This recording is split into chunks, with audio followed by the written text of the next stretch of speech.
তিনি রেড রোডে গিয়ে ঈদের দিনে তাদেরকে তো ভয় দেখালেন, ডিরেক্টলি ভয় দেখাচ্ছেন।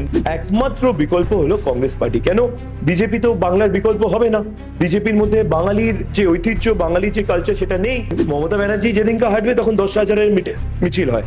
যেদিন অন্য অন্য লিডাররা হাঁটে তখন তাদের ওই 100 দিনের কাজের লোকদেরকে নিয়ে মিটিংটা করতে হয়। কেন?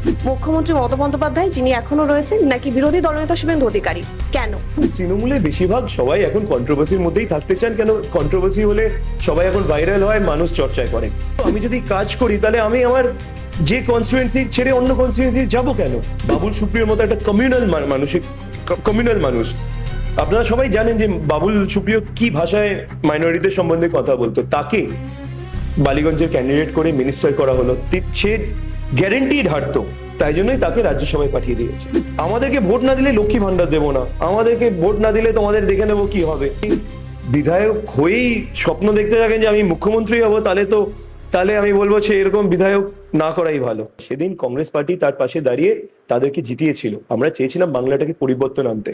তিনি 2012 সালে এফডিআই রিটেল নিয়ে তিনি ইউপিএ সরকার ছেড়ে চলে গেল।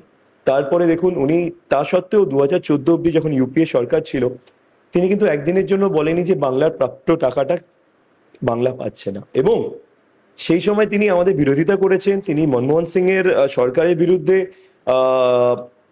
নো কনফিডেন্স মোশনও এনেছেন। এবং আপনারা ইতিহাসে দেখবেন মনমোহন সিংকে পর্যন্ত খারাপ কথা বলেছেন। আজকে আমি 2 দিন আগে দেখছিলাম মনমোহন সিং এর কথা মনে করছিলেন। ভালো, এই উপলব্ধিটা ভালো, কিন্তু সেই দিন তিনি মনে রাখেননি। 2014 পরে আজকে এই 12 বছর তাদের রাজনৈতিক মেরুকরণটা তিনি দেখাতে চাইছেন তিনি বিরোধী শক্তি। কিসের বিরোধী শক্তি? লেফট, মানে সেন্টারের বিরোধী। এই সেন্টারের বিরোধী করতে করতে কিন্তু বাংলার উন্নয়নটা আর হলো না। এই মেরুকরণে তিনি চান যে বিজেপি এখানে বিরোধী শক্তি থাকুক। কেন? তাহলে মেরুকরণের রাজনীতিতে তিনি মুসলমান যারা আছেন, ধর্মের মানুষদের, যাদের কাছে তিনি রেড রোডে গিয়ে ঈদের দিনে তাদেরকে তো ভয় দেখালেন, ডিরেক্টলি ভয় দেখাচ্ছেন যে বিজেপির একটা জুজু দিয়ে যে বিজেপি এসে গেলে তোমাদের জীবন খারাপ হয়ে যাবে, তাই ভালো হোক মন্দ হোক আমাকে ভোট দাও। এইটাই তো রাজনীতি, এটা অঙ্কের রাজনীতি। তিনি অঙ্কের রাজনীতিটা খুব ভালো জানেন, সেই জায়গাটাই তিনি করে যাচ্ছেন। তো আজকের দিনে আমার মনে হয় যে মানুষ ধর্মটাকে বাদ দিয়ে তাদের জীবনের উন্নয়নের জন্য কিছু ভাবতে হলে একমাত্র বিকল্প হলো কংগ্রেস পার্টি। কেন? বিজেপি তো বাংলার বিকল্প হবে না। বিজেপির মধ্যে বাঙালির যে ঐতিহ্য, বাঙালির যে কালচার, সেটা নেই। আর লেফট ফ্রন্টে 34 বছরের ব্যাগেজ। তাদের নেতা মোহাম্মদ সেলিম, আমরা কি ভেবেছিলাম যে তিনি সেকুলার মানসিকতার মানুষ, কিন্তু তিনি যেদিনকা হুমায়ুন কবির, আজকে আমি একটা হিন্দু হয়ে যদি আমি মুসলমানদেরকে বলি আমি কেটে তাদেরকে জলে ফেলে দেব, তাহলে কি মুসলমান ভাই বোনেরা আমাকে ভালো চোখে দেখবে? নিশ্চয়ই দেখবে না। যে লোকটা হুমায়ুন কবির, সেই দিন এখন হয়তো তিনি ক্ষমা চেয়েছেন, কিন্তু তার আগেও তিনি ক্ষমা চাননি যেদিনকা মোহাম্মদ সেলিম চলে গেলেন তার কাছে। আমরা জানতাম না, আপনারা এই মিডিয়ার মাধ্যমে আমরা জেনেছি। তাহলে একটা ওরকম মানুষ যে বলছে হিন্দুদেরকে ভাগীরথী নদীতে ভাসিয়ে দেবে, তার সঙ্গে মিটিং করলে তো কংগ্রেস সেই জায়গায় তো কোনোদিন আসবে না। আমরা কোনোদিন এরকম প্ল্যাটফর্ম নিতে পারবো না। কেন? বাংলার জন্য খালি নয়, আমরা প্রতিটা স্টেটে আমরা লড়াই করছি, তো ওই স্টেটে আমাদের রাজনৈতিক ক্ষতি হবে। তো ওই জন্যই আমরা দূরে সরে আসলাম। তিনি আমাদের নেতৃত্বকে অনেক উল্টোপাল্টা কথা বললেন। আমি তাকে শুভেচ্ছা দেব, তাদের ক্যান্ডিডেটকে বলবো, কিন্তু তাদেরও 34 বছরের ব্যাগেজ। যারা নতুন প্রজন্মকে করছে, তারা কিন্তু একটা জায়গা ধরে রাজনীতি করছে না, তারা বিভিন্ন জায়গায় বুঝে যাচ্ছে।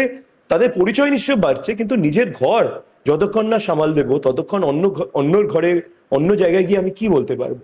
তো তাদের 34 বছরের ব্যাগেজ। বিজেপি তো বিজেপি।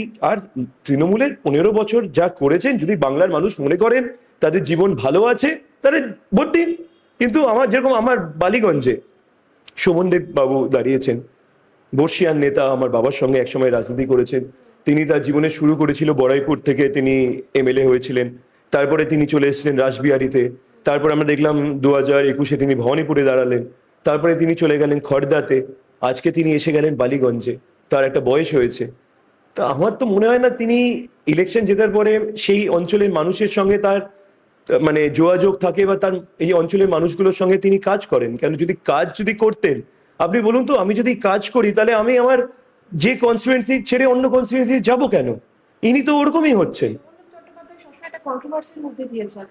দেখুন, তৃণমূলের বেশিরভাগ সবাই এখন কন্ট্রোভার্সির মধ্যেই থাকতে চান। কেন? কন্ট্রোভার্সি হলে সবাই এখন ভাইরাল হয়, মানুষ চর্চায় করে। তো এইটা তো একটা জিনিস দেখাই আছে। কিন্তু বালিগঞ্জে আমার সব থেকে দুঃখ লাগে যে যেখানকার সুব্রত মুখার্জি মারা গেলেন, সেই বালিগঞ্জের ক্যান্ডিডেট কে হয়েছিল? বাবুল সুপ্রিয়র মতো একটা কমিউনাল মানুষ। আপনারা সবাই জানেন যে বাবুল সুপ্রিয় কি ভাষায় মাইনরিটিদের সম্বন্ধে কথা বলতো, তাকে বালিগঞ্জের ক্যান্ডিডেট করে মিনিস্টার করা হলো। সে গ্যারেন্টিড হারতো, তাই জন্যই তাকে রাজ্যসভায় পাঠিয়ে দিয়েছে। তাই এখন শোভনদেব বাবুকে এই বয়সে তাকে দাঁড় করিয়েছে। গুড লাক টু শোভনদেব বাবু, কিন্তু তিনি বিধায়ক হিসাবে এবং মন্ত্রী হিসাবে যে সুযোগগুলো মানুষ দিয়েছিল আমার মনে হয় না তার ঠিক পালন করেছেন। কেন, আমি দেখেছি তিনি একসময় বিদ্যুৎ মন্ত্রী ছিলেন। তো বিদ্যুতের আজকে যে সমস্যা, আজকে আমাদের যে কলকাতা শহরেই আমি বলছি যেভাবে সিএসসি রেট বেড়ে গেছে, সেটা তো ঠিক হয়নি। আজকে এগ্রিকালচার নিয়ে তিনি এগ্রিকালচার মিনিস্টার। আমাদের তো যারা কৃষক আছে তারা তো বড় বড় ল্যান্ড তাদের নেই, তারা ছোট ল্যান্ডের মধ্যে কাজ করেন। তাহলে আমাদের এমএসপিটা এতটা কম কেন এখানকার যে কৃষকরা আছে? আমরা আমরা যখন ছোটবেলায় মানে জিওগ্রাফি এই স্কুলে পড়াশোনা করতাম, বাংলাকে বলা হতো চালের আমাদের সব থেকে বেশি প্রোডাকশন বাংলায় হয়। আজকে কিন্তু সেই জায়গাটা আমরা হারিয়ে ফেলেছি। তাহলে আমরা পেলামটা কি? তো এই জিনিসগুলো নিয়ে আমি মানুষের কাছে যাচ্ছি। আমাদের যারা কর্মীরা আছে, আমাদের কর্মীদেরকে নিয়ে আমরা ঘরে ঘরে যাচ্ছি। আমরা তৃণমূলের মতো বড় বড় ফ্লেক্স, ব্যানার এবং 10,000 লোকের মিছিল তো করতে পারবো না। কেন, ওটা আপনি দেখবেন মমতা ব্যানার্জি যেদিনকে হাঁটবে তখন 10,000-এর মিছিল হয়। যেদিন অন্য অন্য লিডাররা হাঁটে তখন তাদের ওই 100 দিনের কাজের লোকদেরকে নিয়ে মিটিংটা করতে হয়। কেন, 100 দিনের যারা কাজ করছে তাদের জীবনযাপন, তাদের স্যালারিগুলো কাউন্সিলররা কন্ট্রোল করে, তাদেরকে জোর করে আনা হয়, নাহলে আনলে তাদেরকে চাকরি থেকে বাদ দিয়ে দেয়। তো কাউন্সিলরদের ভয়ে এখন রাজনীতি হচ্ছে, কিন্তু এটা ভালো রাজনীতি নয়, এটা মানে ফেয়ার রাজনীতি নয়। তো আমরা কংগ্রেস আসলে এটা বলতে পারি যে এই ভোট লুট হবে না, এরকমভাবে ইলেকশনের দিন ভায়োলেন্স হবে না।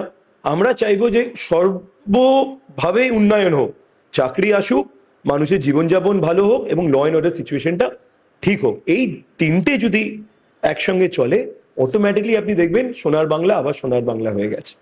আমি এই মুহূর্তে ভোটের নির্বাচনের জন্য প্রত্যেকটা জেলায় জেলায় যাচ্ছি। সাধারণ মানুষদের সঙ্গে কথা বলে আমি যেমনটা জানতে পেরেছি যে অনেকের একটা বড় সমস্যা নারী নিরাপত্তা। কংগ্রেস আসলে সে এই জায়গাটা ঠিক কতটা ঠিক করতে পারবে? আমাদের এখন 3টে স্টেটে পাওয়ারে আছি। একটা হলো তেলেঙ্গানা, একটা হলো কর্ণাটকা, আর একটা হলো হিমাচল প্রদেশ। এই 3টে স্টেটে তো আমি, আপনারা মিডিয়ার মাধ্যমেও যদি দেখাতে পারেন, আমি জানি না, আমার কোনো মাথায় আসছে না যে কোনো রকম মহিলাদের উপরে কোনো রকম অত্যাচার হচ্ছে।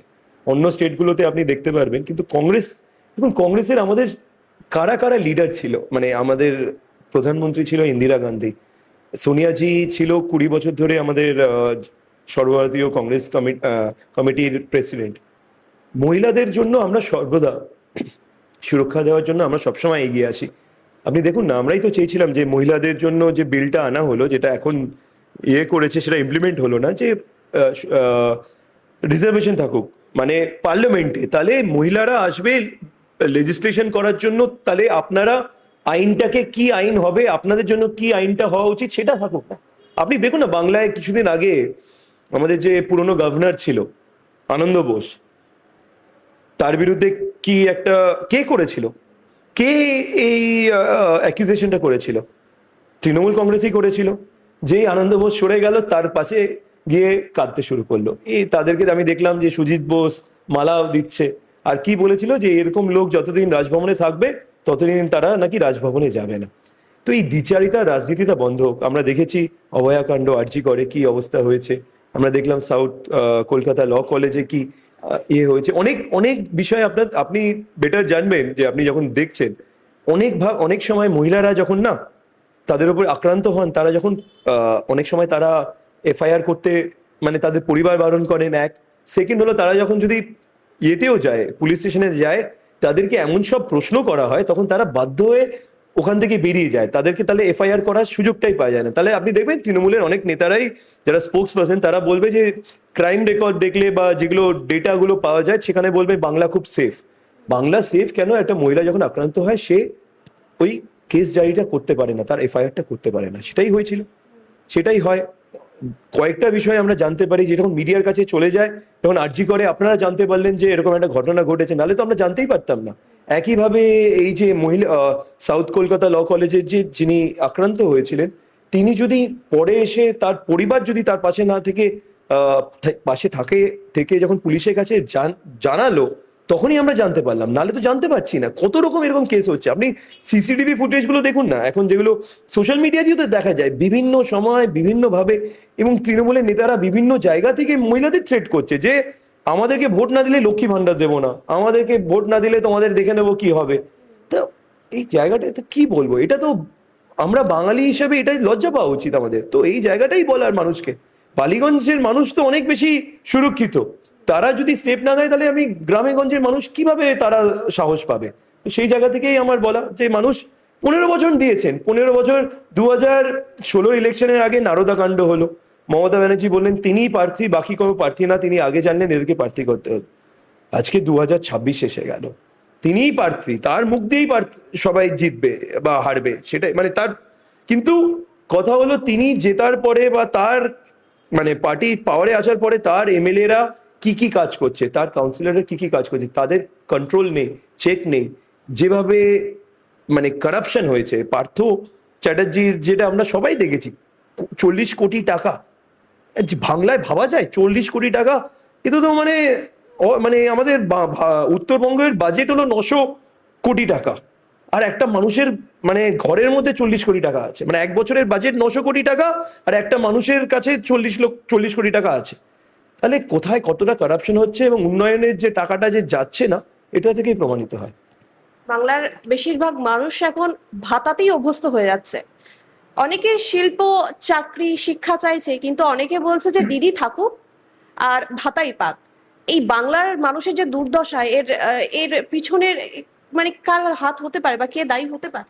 দেখুন, আমি আমি তাদেরকে ছোট করব না, যারা ভাতা চাইছে এবং যারা মনে করে ভাতাটা প্রয়োজন।